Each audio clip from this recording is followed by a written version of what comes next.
Espírito, Espírito, que desce como fogo,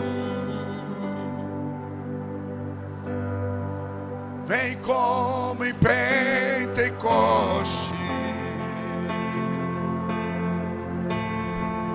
e enche-me de novo. Mais uma vez para encerrarmos. Espírito, Espírito, desce, Senhor, sobre esse lugar. Mova as águas nesse lugar, Senhor. Aleluia. Vem como em Pentecoste e enche-me de novo. Tome assento, irmãos. Glória a Deus pela vida de cada um de vocês. Que tempo precioso, né? Bom dia. Que a doce paz do nosso Senhor Jesus esteja com todos. Que maravilha, né? Essa canção, ela fala muito comigo, porque ela me lembra um dia que Deus me trouxe uma resposta. Deus fala comigo de maneiras muito aleatórias. E Deus falou comigo. Eu lembro dessa canção porque Deus falou comigo num dia que eu estava querendo desistir de algumas coisas. E eu estava assistindo as Olimpíadas. E eu nunca fui de assistir campeonato de surf. Nem sabia como que era. Aí fui ver o tal do Gabriel Medina. Aí eu tô lá assim, falei, como que funciona isso? Aí comecei a ver. E eu estava assim, eu tinha acabado de orar. Saí da oração, fui para a sala, sentei ali na frente da televisão, fui procurar alguma coisa para assistir, mas eu estava muito triste. Aí o Espírito Santo pegou e falou comigo assim, preste atenção na dinâmica do surfista. Aí eu vi que o surfista pegava a prancha e ia para dentro do mar. Aí, dentro do mar, primeira coisa que eu aprendi com ele, ele dá as costas para a praia. Ele nunca fica prestando atenção na praia. Porque se ele prestar atenção na praia, ele perde a onda. Aí o Espírito Santo falou assim, filho, primeiro, você está prestando atenção demais na praia. Quem presta atenção nos acontecimentos da praia, perde a onda que vai vir.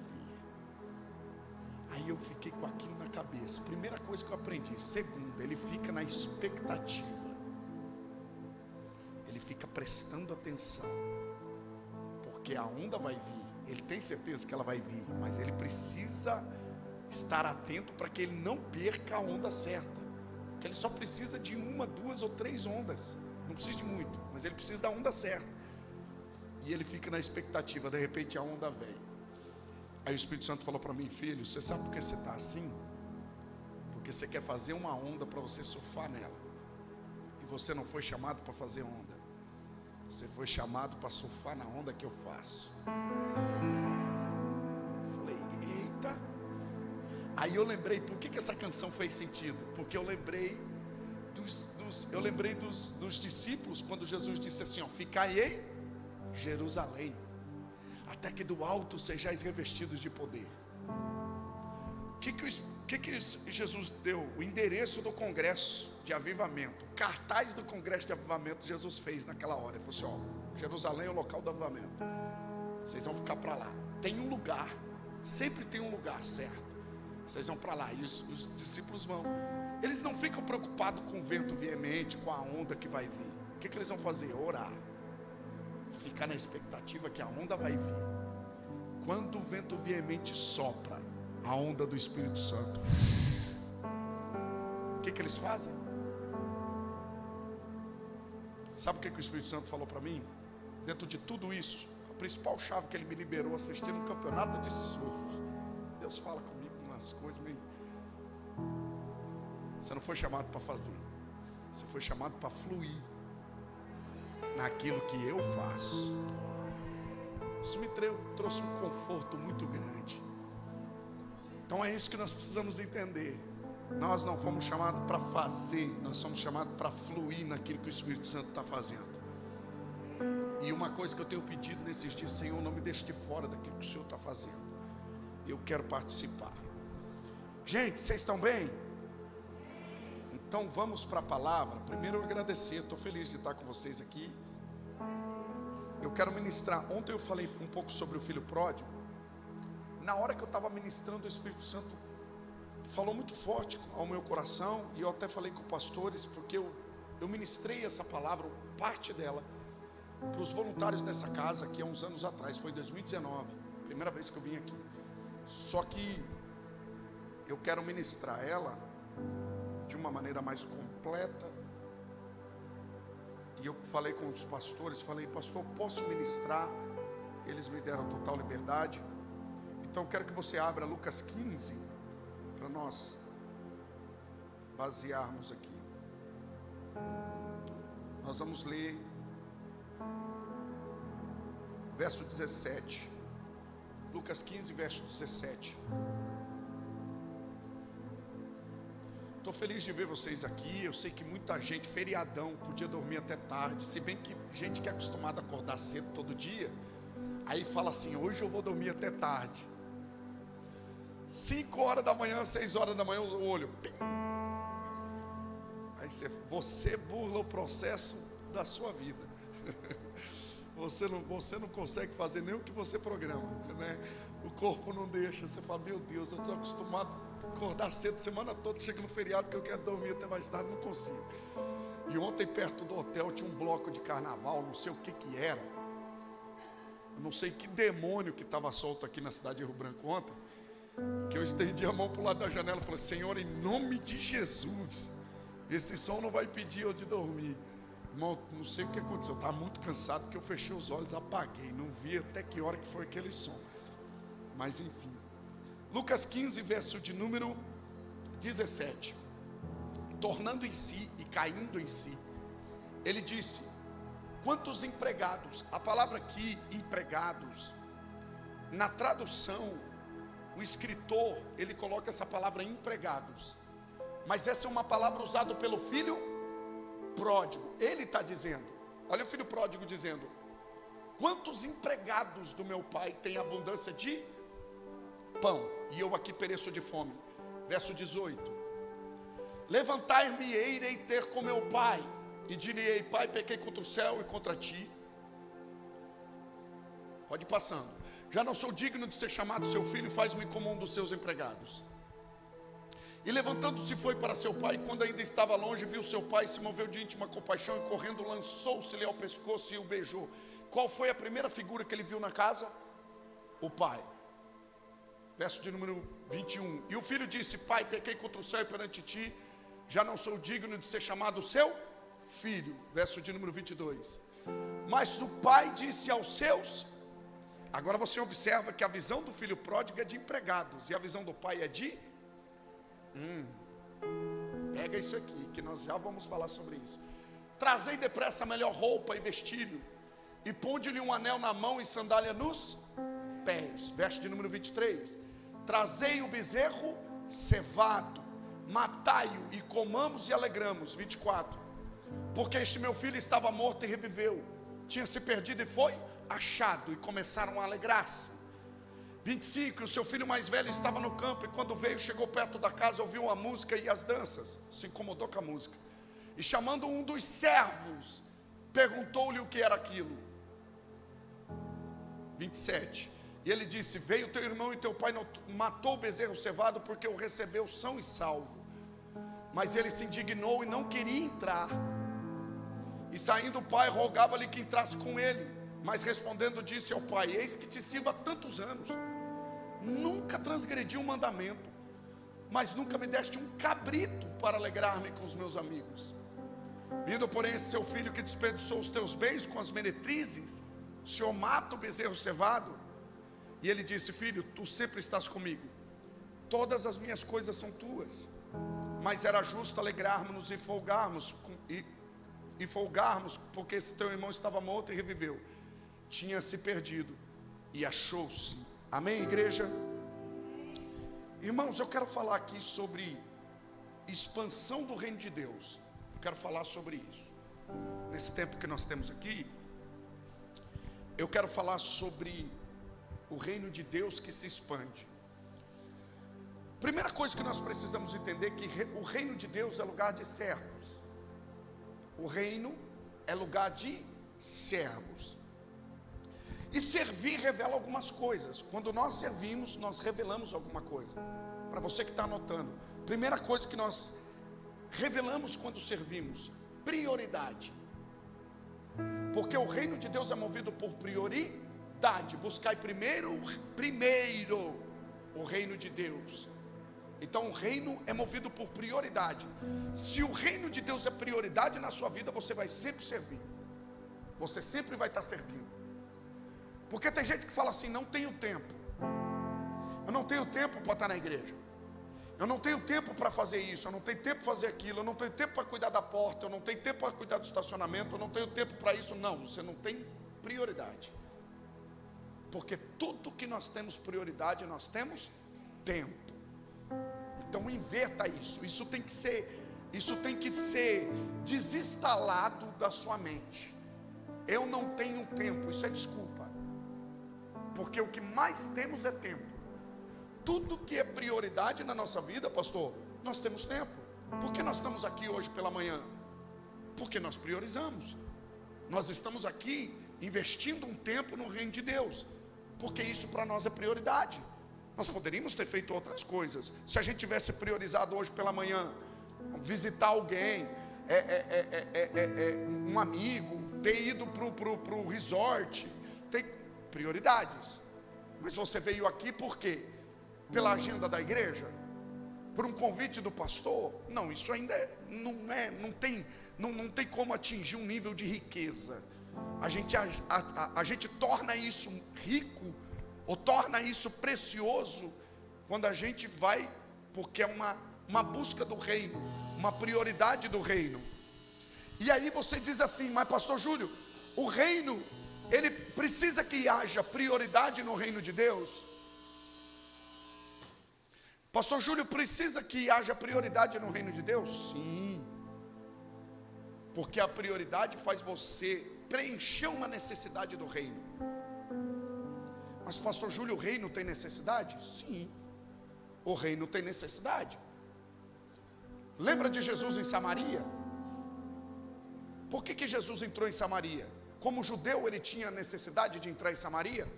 Não, o judeu cortava a volta. O judeu nunca entrava em Samaria. Mas o texto diz que era necessário passar por... Era uma necessidade de Jesus, necessidade do reino. E Jesus vai preencher uma necessidade do reino. Você foi chamado para preencher uma necessidade do reino. O reino tem necessidade. Você, talvez não é sua necessidade estar aqui hoje. Talvez não é necessário para você, mas o reino tem necessidade. Jesus entra em Samaria.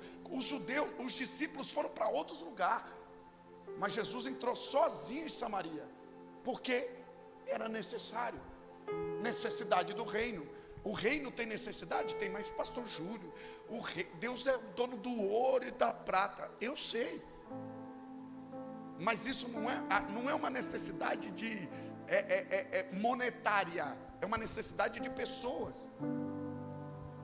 Eu te provo isso, princípio do Gênesis. Deus não poderia ter criado os bichinhos tudo com nome? Leão, leão. Leopardo, leopardo. Serpente, serpente. Urso, urso. Elefante, elefante. Aí ele cria tudo sem nome. Aí ele chega e chama o Adão. Adão, vem cá. Pega um papel, uma caneta aqui.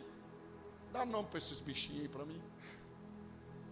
Eu dou risada porque parece que Deus precisa de um homem para ajudar ele. É uma necessidade.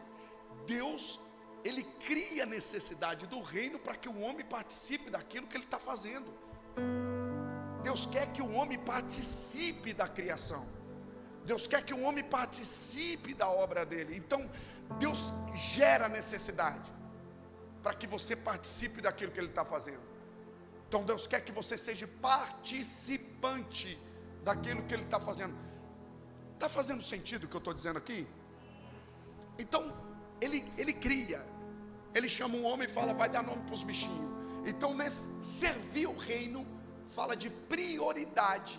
Eu tenho prioridade em servir, para preencher uma necessidade do reino.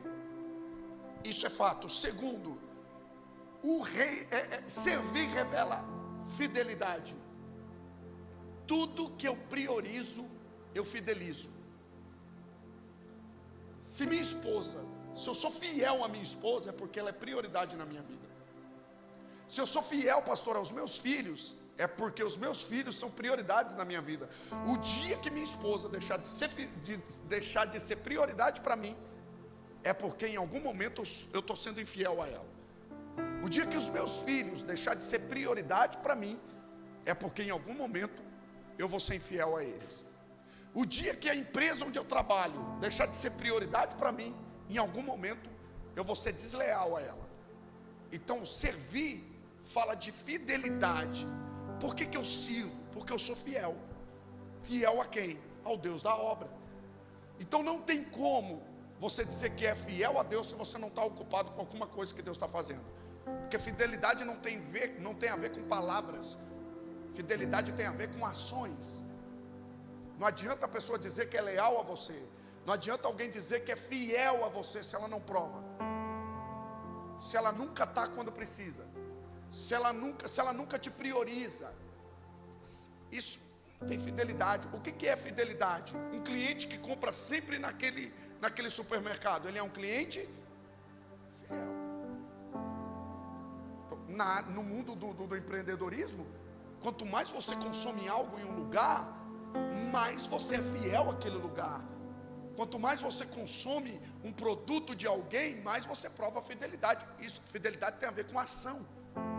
Então você aqui hoje está provando o que para Deus? Que você é fiel a Deus, que você é fiel ao reino. Eu quando saio pregar a palavra, eu quando cumpro os meus compromissos, quando eu estou envolvido com as coisas de Deus, eu provo que eu sou fiel a Deus. Não precisa eu dobrar o joelho dizendo: Senhor, eu sou fiel a Ti. Não precisa. E a gente sempre quer falar, a gente sempre quer comunicar fidelidade, mas fidelidade não se comunica através da voz, através de palavras. Fidelidade se comunica através de uma ação. Eu preciso agir, eu preciso mostrar para Deus que eu sou fiel. Então, segundo, servir revela fidelidade, e fidelidade revela comprometimento. Eu sou comprometido com essa causa. Fidelidade tem a ver com comprometimento. Por que aqueles soldados estão morrendo numa guerra? Porque eles estão comprometidos com ela. Você só pode se envolver com uma causa e dizer que está comprometido com ela se você está disposto a dar sua vida por ela. Por isso que Paulo dizia: já estou crucificado com Cristo, não vivo eu, mas Cristo vive em. Ele está dizendo: eu estou tão comprometido com essa causa que eu não tenho minha vida por preciosa. Eu estou disposto a morrer por ela. E eu vou dizer para você, esse tem que ser o sentimento. Eu estou disposto a morrer pelo reino de Deus. Será que estamos mesmo? Isso aqui é difícil. É difícil demais. Gente, o que leva uma missionária, uma jovem? Vamos pegar aqui uma jovem. Eu gosto de ministrar, e eu ministro muito em base de missões. Vamos pegar uma jovem de uma base missionária, de 16, 17, 18 anos, que está se preparando para ir para o Camboja. Ser missionária no Camboja. Porque você acha que o que você faz aqui, o que você tem feito para Deus é grandioso? Imagina uma jovem que está se preparando. Eu conheço uma, a Alana. A Alana já está se preparando há 4 anos para ir para o Camboja. Ela não foi ainda por conta da pandemia, mas ela vai para lá, vai ficar 6 meses em laboratório, aprendendo a cultura do lugar, porque tudo que ela está aprendendo nesse tempo é teoria.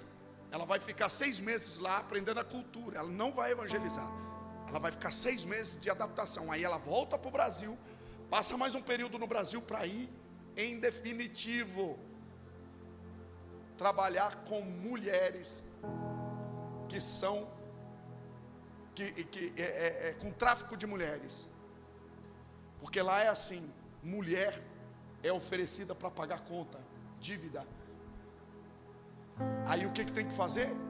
A igreja do Brasil, ela vai e evangeliza essas mulheres, e a igreja do Brasil ainda tem que mandar o dinheiro para comprar da mão dos traficantes as mulheres que lá estão. Você acha que é barato? Em torno de 2 a 3 mil reais cada mulher. Tem mulher lá que custa 5 mil reais. E a igreja tem que mandar o dinheiro para resgatar essa criança, essa adolescente, essa mulher, resgatar ela da mão do tráfico. E ainda dar um destino para ela. E a Lana está se preparando para isso. A vida dela vai ser só em torno disso.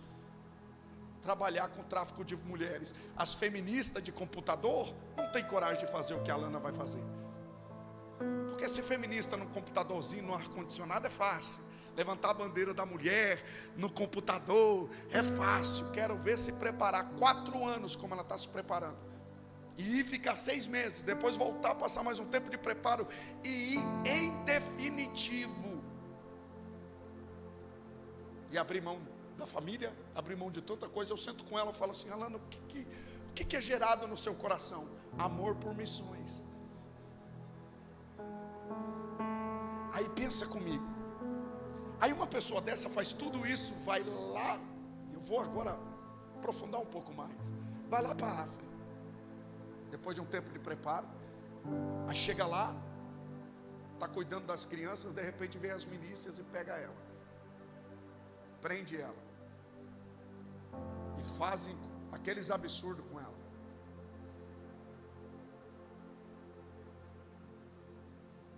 E aí a missionária morre na mão, como muitos missionários morrem nas mãos da milícia, com um tiro na cabeça.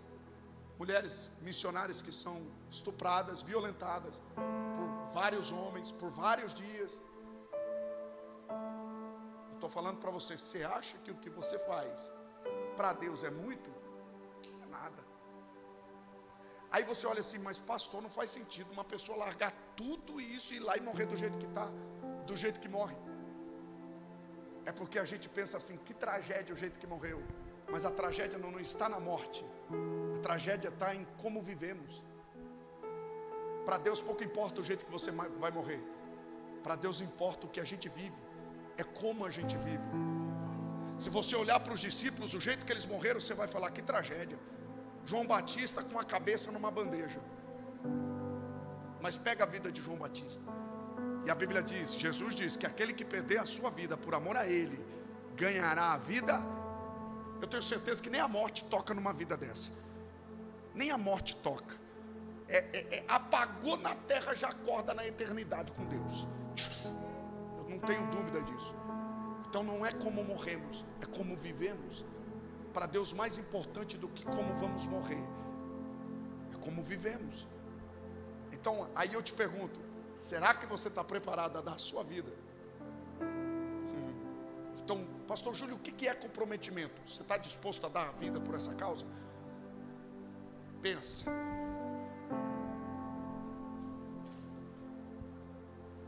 Eu olho para esse texto aqui. Então eu falei aqui de 3 pilares de servir: prioridade, fidelidade e comprometimento. Amém? Eu olho para esse texto, eu vejo o que é despertado na vida do filho pródigo. Se nós olharmos o texto, nós vamos ver que é um nível. Olha o que o filho pródigo fala. Projeta para mim, por favor, Lucas 15 e 17. Como que o filho pródigo é despertado? Ele diz assim, ele cai em si e diz: quantos empregados do meu pai têm abundância de pão, e eu aqui pereço de fome? Deixa eu te dizer, ele lembra do pai, mas a figura do pai é associada ao serviço, aos empregados. Então a primeira coisa que nós precisamos entender, por que servimos? Para que os pródigos voltem. Se tem serviço, os pródigos voltam. Olha como ele é despertado. Quantos empregados do meu pai tem abundância? Por mais que a visão, por que a visão dele é de empregado? Porque ele está fora da casa. E todos os que estão fora da casa vão olhar para você e vão dizer: para que você faz o que você faz? Porque a visão deles é a visão de empregado. Está entendendo? Faz sentido isso ou não? A visão do filho pródigo é de empregados, mas os empregados têm o quê? A abundância de... Então os filhos voltam primeiro, porque tem servos, porque tem gente servindo. Segundo, porque tem abundância de pão, tem mesa, tem palavra, tem... Irmãos, eu tenho dificuldade com igreja, pastor Edmilson, que fica procurando métodos para a igreja crescer. Eu não tenho nada contra com visão celular. Eu não sei se tem alguma igreja aqui no Acre que trabalha com visão celular, deve ter. E não tenho nada contra a visão celular. Não tenho nada contra lar de paz. Enfim, os métodos que tem, não tenho nada contra. Mas o principal está aqui: a abundância de pão. Se tem palavra no altar, e se tem servos com fartura de comida, não precisa de mais nada. Os pródigos sempre vão lembrar de uma casa que tem pão e de uma casa que tem empregados, de uma casa que tem servos. O camarada pode congregar aqui 3 meses, 6 meses, 1 ano. Se ele sair daqui, ele precisa continuar com a visão que aqui tem pão, aqui tem palavra. Por isso que eu sempre digo para pastores e líderes: não negocie o altar. Altar é lugar de palavra. Eu amo o coach, eu amo as ferramentas dos coach, ferramenta de liderança, mas púlpito é lugar de palavra. Púlpito é lugar de Bíblia. Sempre digo para os líderes, sempre digo para os pastores: abra a Bíblia e prega a palavra. O dia que você sair daquela porta dizendo assim: hoje o pastor não pregou palavra, se preocupe. Agora eu tenho certeza que nunca você saiu daqui com esse sentimento, porque eu conheço o coração dos pastores. Então você sempre tem que valorizar um lugar que tem palavra, tem abundância, tem fartura de pão, porque é isso que traz os pródigos de volta. Ele lembra: quantos empregados do meu pai têm abundância de pão, e eu aqui pereço de fome. Então é o nível de serviço e a qualidade do pão, a abundância do pão que traz o filho de volta para o lar. Se tem pão na casa, tem servos felizes. Então, irmão, sirva com alegria, sirva com prazer. O dia que você não estiver bem, que você sabe que você não está para ninguém, senta e não vai servir, porque é melhor. É melhor. Porque para servir nós temos que estar com espírito alegre, feliz. Por mais que às vezes você está cansado, ninguém tem nada a ver com os seus problemas. Se Deus te colocou para servir, sirva. Enquanto você serve, Deus cuida dos seus problemas. Enquanto você está servindo, Deus está cuidando daquilo que é importante para você. Enquanto você está servindo, Deus está cuidando, Deus está movendo alguma coisa. Por que eu sirvo? Porque eu sei que quando eu me preocupo com aquilo que é importante para Deus, Deus se preocupa com aquilo que é importante para mim. Lembra que eu falei ontem à noite? Servir é depósito. Então sirva com alegria. E servir não é peso. Servir é prazeroso. Irmão, chamado não é peso. Chamado é prazeroso. Como que o anjo traz a mensagem para Maria? Como que ele deveria trazer? Como que Gabriel deveria trazer a mensagem para Maria? Ele deveria chegar na frente de Maria e dizer: Maria, sou Gabriel, tudo bem, vim te trazer um problema. Você vai ficar grávida, vão querer matar o seu filho, você vai ter que correr para o Egito, você vai gerar esse filho numa manjedoura com cheiro de animal, você vai dormir nessa manjedoura. E detalhe, no meio de tudo isso, o filho não é seu. Você vai ter que dividir seu filho com a humanidade. Era assim ou não? Essa é a mensagem que o anjo tinha que trazer. A voz falhando, pregar de manhã é assim. Mas não é assim que o anjo traz a mensagem. O anjo chega na frente dela e diz assim: salve agraciada. O Senhor é contigo. Bendita és tu entre as mulheres. Porque vai te custar muito, mas é uma honra do céu. Chamado não é peso, chamado é dádiva, chamado é presente. Ah, Senhor, eu sempre dobro o joelho e digo: Senhor, obrigado por ter me escolhido para levar a tua palavra. Obrigado por ter me colocado a vocação pastoral. Obrigado, Senhor, por ter me escolhido para servir. Obrigado por o Senhor ter me colocado para, Senhor, para cuidar da tua obra. Muito obrigado. Eu sou privilegiado. É uma mudança de mente, é uma mudança de mindset que nós precisamos ter na nossa mente. Por quê? Porque se nós olharmos com o olhar do problema, a gente sempre vai ver peso. E como que o céu olha o chamado? Dádiva, salve, agraciada.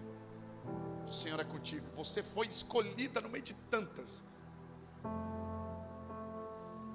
Vai passar por desafios enormes. Vai doer. Vai ter que gerar numa manjedoura. Vão querer matar o seu menino. E detalhe, você vai ter que dividir ele com... Irmão, a gente não gera para a gente. A árvore não dá fruto para ela. A árvore dá fruto para que as pessoas comam. Ela nem come do fruto dela. Mas já reparou que tem árvore que gera tanto fruto, que quanto mais fruto, mais baixa ela se torna. Ela fica assim. Seja aquela árvore que as pessoas não precisam nem subir no pé para comer. Só fazer assim. De tanto fruto que tem. Quanto mais fruto tem, mais humilde é. Mais a árvore se torna acessível. Gente acessível são pessoas que transbordam frutos.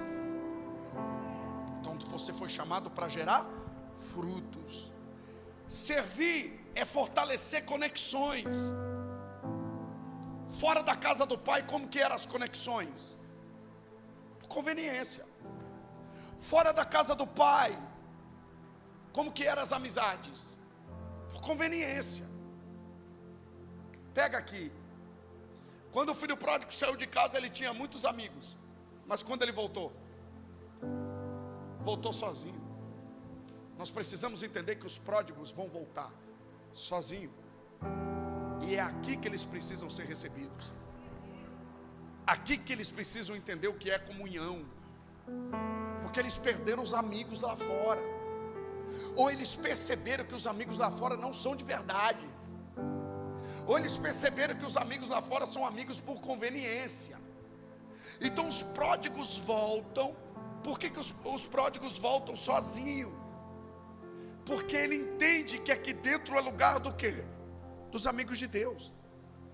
Então aqui as conexões têm que ser fortalecidas. Aqui as conexões têm que ser de verdade. Servimos porque precisamos um dos outros. Eu preciso do Denilson, preciso dos pastores, os pastores precisam da igreja. Todos nós precisamos um dos outros. Nós precisamos. Então isso faz com que a gente se fortaleça na comunhão. Aí vai lá fora uma guerra. Mimimi, picuinha, conversinha, vem para dentro da igreja. O que mais tem é o que tem lá fora. Aí você fala, não, tem alguma coisa errada. Por mais que, irmãos, aqui vai existir conflitos. Normal. Vai existir algumas crises. Às vezes vai ter um perrengue um com o outro. Mas essa é uma casa que tem que ter perdão. E eu provo que a casa do pai sempre tem perdão. A Bíblia diz que o filho pródigo pediu perdão e entrou na casa. O pai perdoou e deu uma festa. E o irmão mais velho não pediu perdão e não perdoou o que o irmão tinha feito e ficou fora da festa. Então aonde tem comunhão tem perdão. Nós vamos ter algumas desavenças, mas nós precisamos se perdoar. Às vezes vai ter reunião aqui do grupo de louvor que o negócio vai pipocar. Vai. Grupo de dança, as irmãs vão. Mas saiu da porta para fora ali, irmã. Eu amo o seu coração. Eu te amo em nome de Jesus. As nossas diferenças têm que nos unir. Entender que no reino de Deus unidade não é pessoas iguais. Unidade é pessoas caminhando para o mesmo lugar. Único, algo único é algo igual. Agora, unidade, não. Unidade fala de algo que é diferente, mas está junto. Pensamos diferente, teologicamente nós vamos debater algumas coisas, a gente vai discordar teologicamente de muita coisa, mas quando a gente olha para a cruz, aquilo que nos une é muito maior do que aquilo que pode nos separar. Aquilo que nos une é muito maior, tem que ser maior do que aquilo que pode nos separar. A cruz de Cristo nos une e ela tem que ser maior do que as nossas diferenças. Então a gente pensa diferente, a gente discorda um do outro, a gente teologicamente, não sei, você é amilenista, o outro é pós-tribulacionista, não sei, um é arminiano, o outro é calvinista. Nós vamos sentar e vai ter treta. Mas quando a gente olha para a cruz, eu deixo o que eu acho, o que eu penso, e a gente caminha para o mesmo lugar. Faz sentido ou não? É isso. Só que olha o verso, olha esse texto, coloca para mim, se eu não me engano, deixa eu pegar aqui, 20, Lucas 15, verso de número 20. Eu gosto dessa parte. E levantando foi para o seu, e quando estava longe, quem que o viu? Por que o pai viu? Porque o pai estava Mas tem uma coisa aqui interessante, é que o pai viu de longe. Sabe o que fala aqui? Expectativa do pai, porque o pai sabia que o filho ia voltar. Irmãos, nós precisamos aumentar a nossa expectativa. O pai tinha expectativa, ele está vendo de longe. E o que é expectativa? Vou te dar um exemplo. Você vai receber alguém importante na sua casa. O que você faz? Você aumenta o nível da expectativa. Como que você aumenta o nível da expectativa? Preparando a casa, a mesa, preparando todos os detalhes para receber esse convidado. Porque ele não é um convidado qualquer, ele é um convidado especial. Então, quando o convidado é especial, você fica o tempo todo olhando para a porta. Você fica o tempo todo prestando atenção se o carro vai buzinar. Você fica o tempo todo preocupado. Fulano chegou, vai lá ver se o fulano chegou. Aí você fala para os filhos, fica olhando para a porta, fica lá, porque você sabe que o convidado, porque a sua expectativa naquilo é muito grande. Você sabe lá, você olha lá no aplicativo, está chegando uma encomenda para você que é especial demais, você está na expectativa. Você comprou lá no AliExpress, 30 dias para chegar. Qualquer barulhinho, buzina, você sai correndo achando que é o correio. É assim ou não é? Porque você tem expectativa. Sabe o que nós precisamos fazer? Arrumar a casa para os pródigos que vão chegar. Por isso que a gente que serve tem que chegar antes do culto. Chega meia hora antes. Chega 15 minutos antes. Chega uma hora antes. Prepara a casa porque tudo tem que estar impecável. Por quê? Porque os pródigos vão chegar. Isso aqui é poderoso, gente. Isso é maravilhoso. Sabe por quê? O nível de expectativa demonstra a preparação. Como que eu estou com expectativa que eles vão chegar? Porque está tudo preparado. Eles vão chegar, nós vamos colocar eles no lugar certo. Deixa eu te falar, a mensagem não começa a ser pregada aqui. Pastor Edmilson vai ser o pregador da noite. A mensagem não começa a ser pregada aqui. O pai do filho pródigo começou a pregar a mensagem na porta. O pai está na porta, não está no púlpito. O pai está na porta. Você, irmã, que está lá na porta, você, irmão, que está no estacionamento, Deus está com você lá. Você já está pregando uma mensagem para os pródigos lá. O pai sempre está na porta. Por que o pai está na porta? Porque se o irmão mais velho está na porta, o pródigo não entra.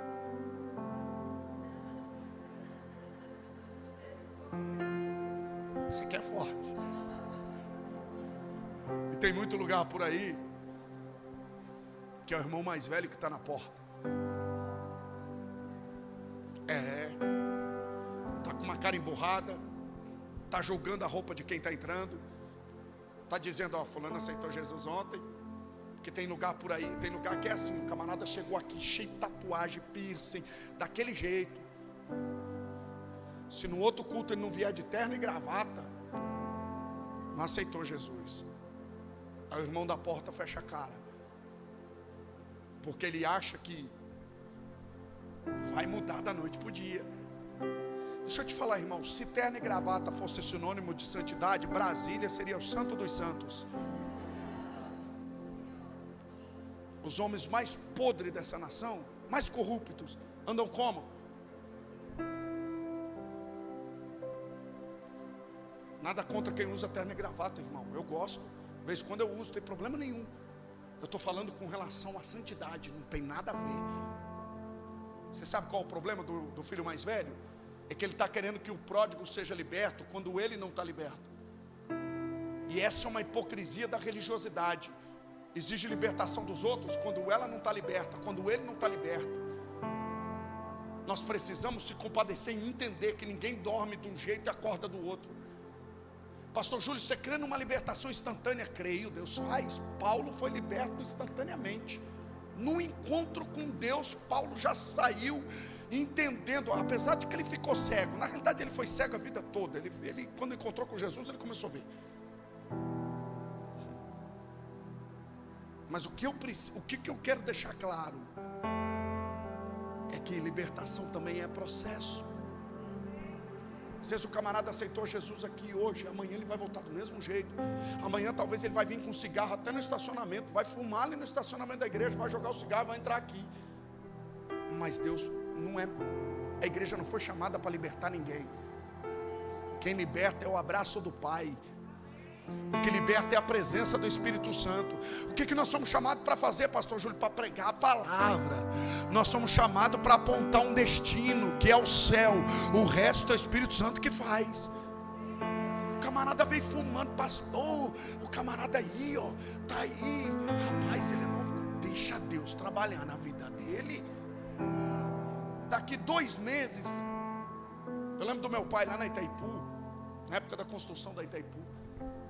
Meu pai ficou cerca de 1 ano evangelizando o João. O João era o melhor amigo do meu pai, na época de construção da Itaipu, lá em Foz do Iguaçu. Meu pai era barrageiro.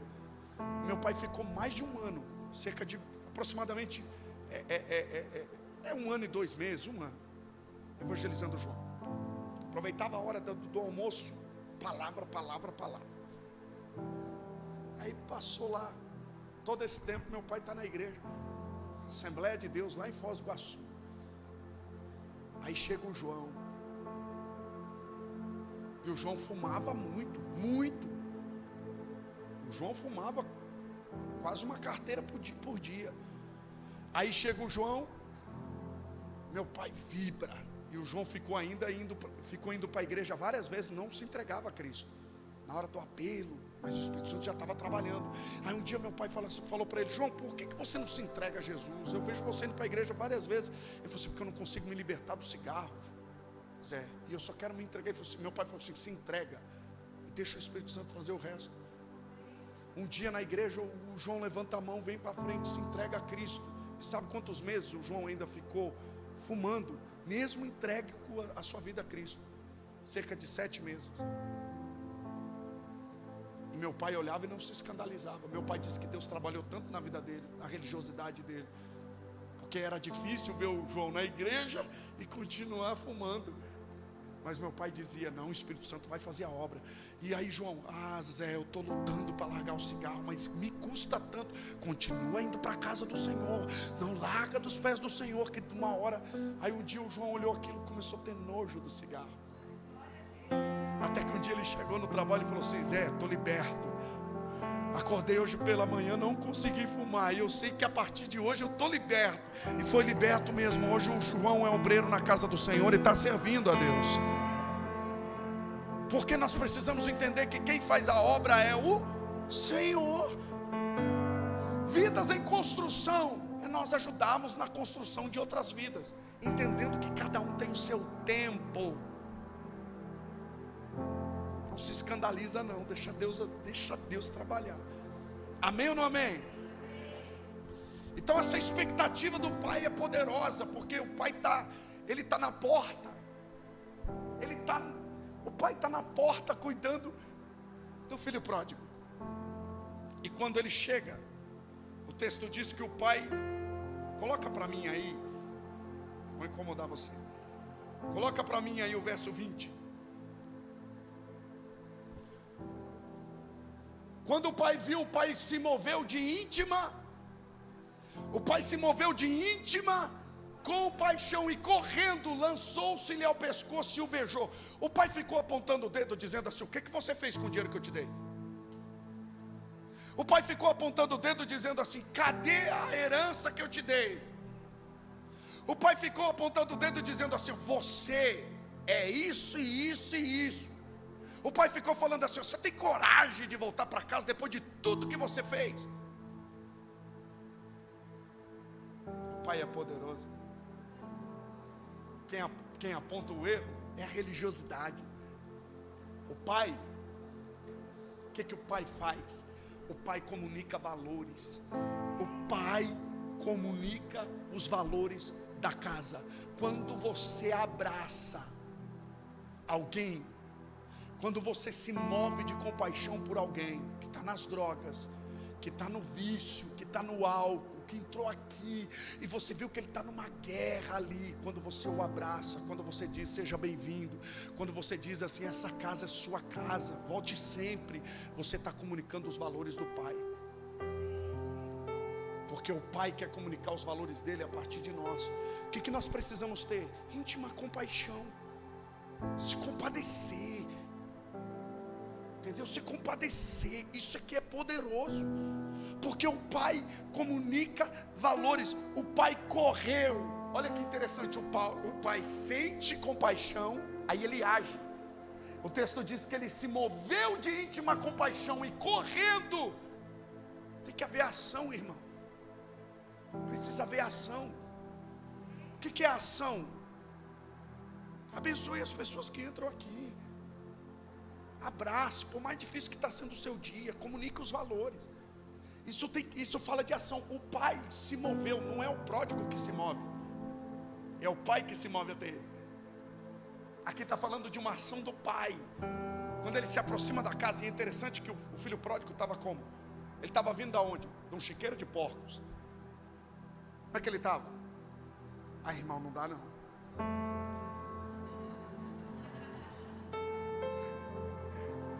Mas o pai é tão poderoso que o pai vai abraçar o filho maltrapilho, mendigo, mal cheiroso. Mas sabe o que eu aprendo aqui?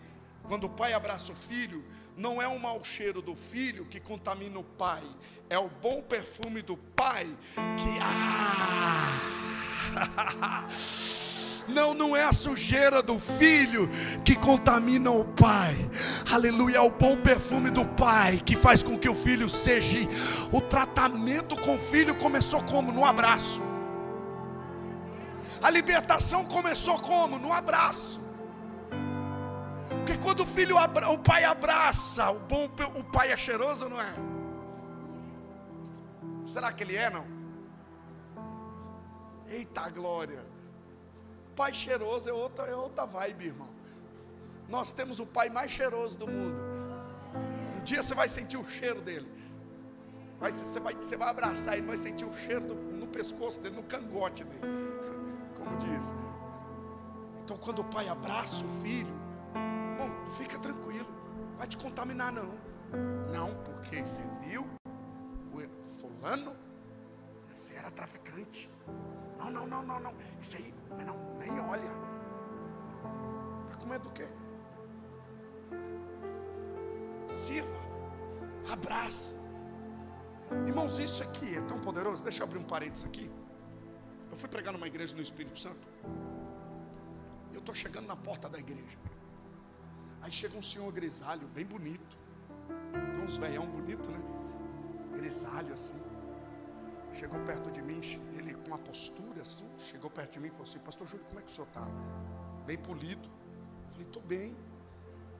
Como é que está lá no hotel? Está tudo certo? Tudo certo. O senhor veio bem de viagem, tranquilo? Sim.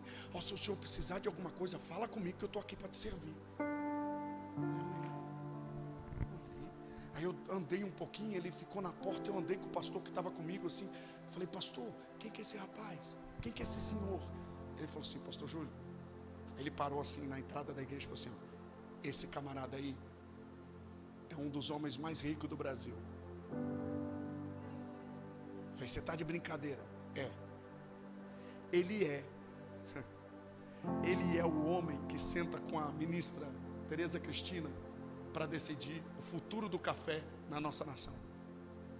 Ele é um dos maiores exportadores de café do Brasil. Ele tem um avião aí no hangar aqui aqui da cidade, para ele cortar esse país aí.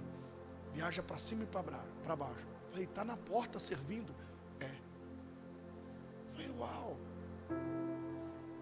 E a gente, o que a gente faz? O que nós fazemos? Já olhei o camarada diferente. Porque você pega, eu estou falando que eu sou ser humano, todos nós fazemos isso. A gente pega o dinheiro e coloca na frente da pessoa. Aí eu estou pregando aqui e o cara vem trazer água para mim. Falei: cara, isso aqui, porque na nossa cabeça é o quê? Esse tipo de gente não pode servir. Gente que tem muito dinheiro, que é rico, tem que vir na igreja, a gente tem que servir eles. Na minha cabeça. Aí eu terminei de pregar, subi lá no escritório do pastor, e aquele negócio, conversando com o pastor, falei: pastor, me conta a história do... Ele falou assim: ah, Júlio, isso aí, deixa eu te falar, pastorzão, isso aí tem um motorista que traz ele aqui, para você ter uma ideia. O motorista vem, deixa ele aí, depois o motorista vem buscar ele. Falei: pastor, e ele está na porta? Ele falou assim: ele ama servir. Porque o dia que ele veio para a igreja, ele falou assim: pastor, eu estou cansado de congregar em igreja onde as pessoas me tratam pelo que eu tenho. E ele falou assim: e o pastor falou: o que eu preciso fazer para você não ser tratado assim? Me deixa servir, ele falou. Porque aonde eu vou, eu sou servido. Eu chego no banco, eu sou servido. Eu chego qualquer ambiente que eu estou, tem alguém me servindo. Aí eu vim para a igreja, as pessoas vão me servir também. Então eu quero servir. Pastor, eu quero cuidar da porta. Só me deixa lá? Fica lá, filho. Eu achei espetacular. Eu falei: uau. Por quê? Porque a gente tem essa mentalidade. A gente coloca o dinheiro. Irmãos, aqui somos todos iguais. Não importa se você vai chegar num carro de 150 mil e o outro irmão vai chegar num carro de 20 mil. Para Deus, pouco importa o que você tem. Para Deus importa o que você é. E no reino de Deus, se somos servos, somos todos iguais. Tem irmão que vai vir de Uber, tem irmão que vai vir a pé. Glória a Deus por isso. Ninguém é melhor que ninguém. A mesa do Senhor nivela. Quando eu vi aquilo naquela igreja, eu falei: isso é excelência.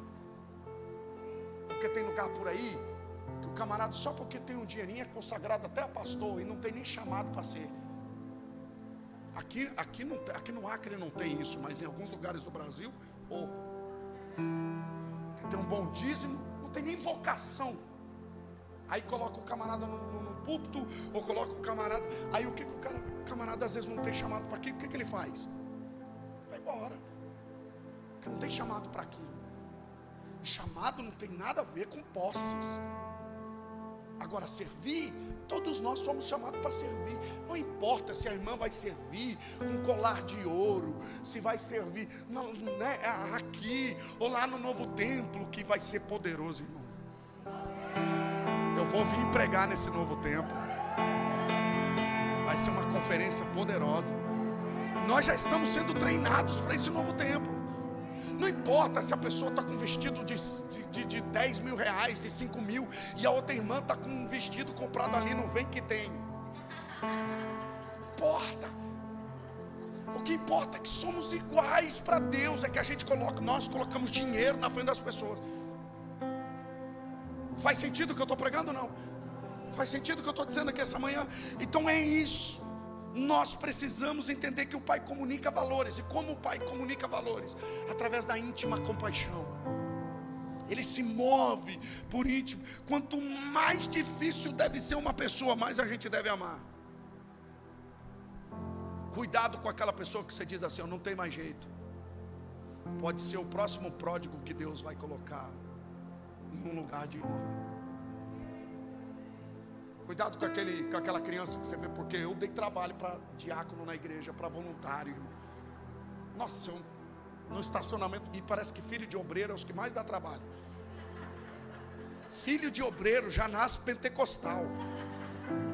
As irmãs que cuidam, irmão, as irmãs que cuidam, o filho de crente, irmão, sai 1 hora do culto, vá passar a linha das crianças e fica lá 10 minutos para ver se você consegue. Porque os filhos de crente já vira tudo, irmão. Filho de crente, e parece que filho de obreiro já é potencializado. Pensa num camarada. Quando o obreiro olhou para mim e falou, assim: ixi, esse aí, esse está perdido. Pulava muro da igreja, entrava debaixo dos carros. Meu Deus, irmão, eu era atribulado. Coitado dos obreiros correndo no pátio da igreja atrás de mim. Aí chegava depois do culto, eu ficava com medo deles ir falar com meu pai. E eu apanhei algumas vezes meu Deus, pelas correrias que eu fazia na igreja. Brincando de lutinha, brincando de guerrinha, essas coisas de criança da minha época. Mas eu estou aqui hoje.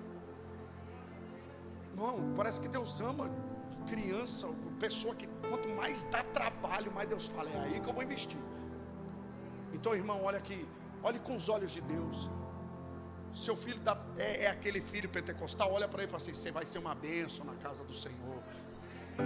Não, você não é rebelde, não. Você vai ser, não, você não é rebelde, você é uma bênção. Você vai ser pastor, você vai ser pregador, você vai ser ministro do evangelho. Deus vai te usar muito. Profetiza, irmão, sobre o vale de ossos secos.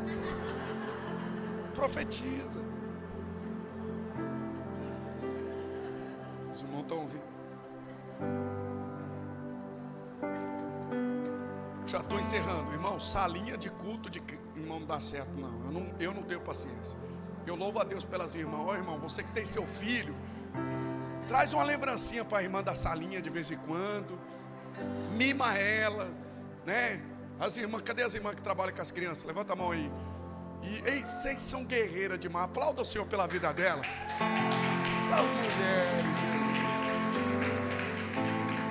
Você de vez em quando traz uma lembrancinha, porque você sabe, nem você consegue ficar com seu filho. E tá lá as irmãs, ó. Traz uma lembrancinha, dá um abraço nela, mima ela, porque ela é uma guerreira. Porque culto pentecostal não acontece só aqui dentro não, irmão, lá também. Então nós precisamos entender que é a reputação do pai que traz o filho de volta. O comprometimento do pai, a seriedade do pai. Mas é interessante que os empregados têm sobra de pão. Nós somos uma casa que compartilha. Eu já estou caminhando para o encerramento. Nós somos uma casa que compartilha. Nós somos uma casa que compartilha. E esses são os valores que nós temos. Deus colocou essa igreja aqui para abençoar essa cidade, para abençoar esse bairro. Deus vai levar essa igreja para outro lugar, para abençoar o bairro, para abençoar a cidade. Nós somos uma igreja que tem para compartilhar. Se faltou lá fora, pode vir aqui, que aqui tem de sobra. Nós vamos dar um jeito. Talvez a gente não tenha na hora, mas a gente vai dar um jeito. Nós vamos ligar para alguém, alguma coisa nós vamos fazer. Mas tem algo aqui que eu quero compartilhar com vocês, que está em Lucas 15, o 22 e o 23. Já estou caminhando para encerrar. A hora voa, irmãos. Mas o pai disse aos empregados, porque o pai, quem trata como empregado, quem serve a casa, é o pródigo. Mas o pai nunca olha para eles dizendo: vocês são meus empregados. Vocês são servos. O pai disse aos servos o quê? Trazei depressa a melhor roupa e vestilho e ponde-lhe um anel na mão e sandália nos pés. Presta atenção. O pai diz: trazei. Tudo isso aqui, a roupa, as sandálias, o anel, estava na mão do pai? Estava na mão dos? Foi o pai que colocou nos pródigos? O pai disse assim: trazei depressa a melhor roupa e vestilho. Não é o pai que coloca, são os servos. Primeira coisa que nós precisamos entender: o que os pródigos precisam não está com Deus, está com a gente. Não está na mão de Deus, está com a gente. É nós que vamos colocar nos pródigos o que é deles, por direito. O que é servir a obra de Deus? É entregar para as pessoas o que é delas por direito. Isso é servir o reino de Deus. É entregar para as pessoas o que é delas. Trazei depressa, traz depressa a melhor roupa. É interessante. O filho pródigo não tinha levado a herança? Ele levou parte da herança, mas ele não levou toda. Porque a melhor roupa só tem quem está em casa. O anel é só para quem está em casa. As sandálias é só para quem está em casa. Ele levou parte da herança, mas o que era especial, o pai não deu não. É só para quem está em casa. O pai pega e devolve. Isso aqui é devolução. Quando ele estava em casa, ele tinha. Quando ele volta para casa, ele recebe aquilo que ele já tinha. Nós vamos devolver o que é delas. Nós não vamos dar, é devolução, é delas por direito. Isso aqui é poderoso, isso aqui revela, porque servir é devolver. Nós não estamos dando, nós estamos devolvendo. É o pai que pede aos servos, e foi atendido. Irmãos, essa é a nossa missão. Dar aos pródigos o que é deles, porque um dia foi entregue a nós. Um dia entregaram a nós, e nós precisamos entregar isso aqui. O que é colocar a melhor roupa? Pastor Júlio, o que é colocar a melhor roupa? Roupa fala de uma mudança de vida, de uma transformação. Nós precisamos participar dessa mudança. Por isso que eu falei ontem, não é só Deus que constrói, a gente constrói junto. Nós fazemos parte da construção de vida das... Quantas pessoas entraram aqui de um jeito, hoje vocês olham e falam: como fulano mudou? Porque vocês fizeram parte dessa construção. Senta com essa, dá a melhor roupa, senta com ela, ouça ela. Qual é o problema dela? Por que ela está assim? Manda uma mensagem no WhatsApp. Você está trocando a roupa da pessoa, manda uma mensagem no WhatsApp. Fala: está tudo bem. Você troca uma roupa da pessoa, quando você passa na porta da casa dela, dá carona para ela. Deus te deu um carro tão abençoado. Eu vou passar na sua casa. Se você precisar vir para o culto, está aqui meu WhatsApp. Manda mensagem, eu passo na sua casa te pegar. Você está colocando a roupa na vida de alguém. Você está fazendo parte da transformação de alguém. O que é colocar um anel? É integrar essa pessoa para a família. Você é como um de nós. O anel fala daquilo que é da família. Toda família tem o quê? Um anel. Isso antigamente era normal. O anel da família, que era passado de geração em geração. Você vai colocar um anel no dedo dele e vai dizer: aqui é sua casa agora. Sinta-se parte disso. Então integre as pessoas, manda convite. Vai ter um churrasco, você está colocando o anel no dedo dessa pessoa. Faça ela pertencer a esse lugar. Ela tem que se sentir pertencida a esse lugar, ou pertencente a esse lugar. Isso é colocar um anel. E colocar sandálias, ajude ela em uma nova direção. Se ela está indo, você está vendo, lá no tráfico não é seu lugar é na casa do Senhor. Você está dando uma direção para ela. Dê destino às pessoas, dê direção para as pessoas. Fala para ela: aquela pessoa lá, aquela pessoa faz tanto mal para você. Cuidado com essa sua amizade, Cuidado onde você está colocando os pés. Cuidado. Lembra do salmista? Alegrei-me quando me disseram: vamos para a casa do Senhor. Como que a gente vai colocar a sandália nos pés de alguém se a gente fala mal da igreja que a gente congrega? Como que a gente vai colocar sandália nos pés de alguém se a gente fala mal do pastor, que é o pastor da nossa igreja?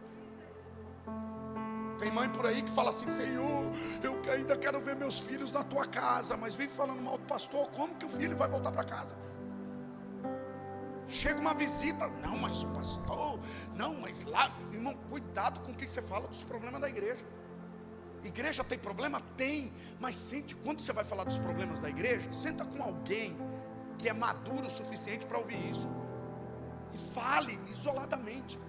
Quando tinha reunião de obreiro, lá na nossa igreja, meu pai chegava em casa e minha mãe perguntava: como é que foi a reunião? Como é que foi isso? Meu pai fala: depois eu falo para você. Por quê? Porque tinha eu e minha irmã dentro de casa. Tem coisa que é tratada na reunião de obreiro que não pode ser falado nem na frente dos filhos. Por quê? Porque seus filhos às vezes não vão ter prazer de estar na igreja. Por quê? Porque sabe dos problemas da igreja, sabe de todos os problemas. Aí eles vão se afastando. Aí de repente os filhos, perdeu os filhos. Aí depois: Senhor, traz meus filhos de volta. Aí Deus fala: não foi eu que tirei eles. Por que você quer que eu traga os seus filhos de volta para casa, se não foi eu que tirei? Foi a sua língua grande. O sangue de Jesus tem poder. Irmão, o problema da igreja, deixa para a hora de dormir com a esposa. Senta a hora que você deitar, antes de dar aquela namoradinha, conversa com ela. Fala: lá na reunião foi tratado isso. Ou pega, dá uma volta, vamos sair, entra no carro, só vocês dois. Para proteger os filhos, para proteger gente que não tem maturidade para ouvir certas coisas.